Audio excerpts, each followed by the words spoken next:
is the game of kings, hackers, and Netflix heroines. But, the story of chess starts long before checkmates made headlines. So where did chess really come from? How did it become the world's most iconic board game? To understand chess, we have to travel back to 6th century India to a game called chaturanga. Chaturanga literally means four divisions, a reference to the Indian military. The pieces represented the army's key units: foot soldiers, horsemen, elephants, and chariots. Sound familiar? This early game was less about checkmate and more about strategy, movement, and status. It spread slowly, carried by merchants, monks, and conquerors.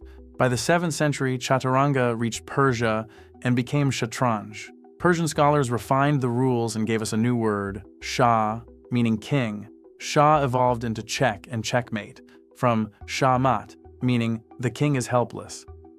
When the Islamic Empire expanded, so did chess. It crossed North Africa into Spain and seeped into medieval Europe.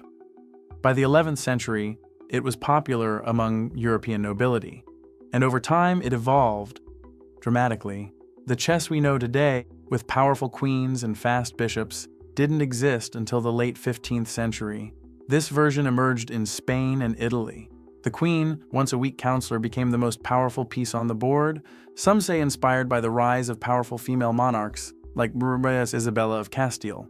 Suddenly, chess was faster, more tactical, and more exciting. It spread through print and public matches. It became a battlefield of intellect, no longer just a royal pastime. In the 19th century, international tournaments standardized the rules. By the 20th, it was a Cold War weapon.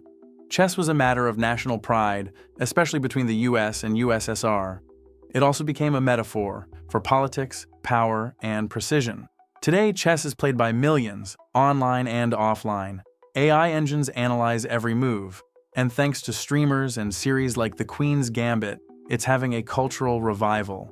What started as an Indian war game has become a universal language of strategy. Across centuries and continents, chess has never stopped evolving, and it's far from over.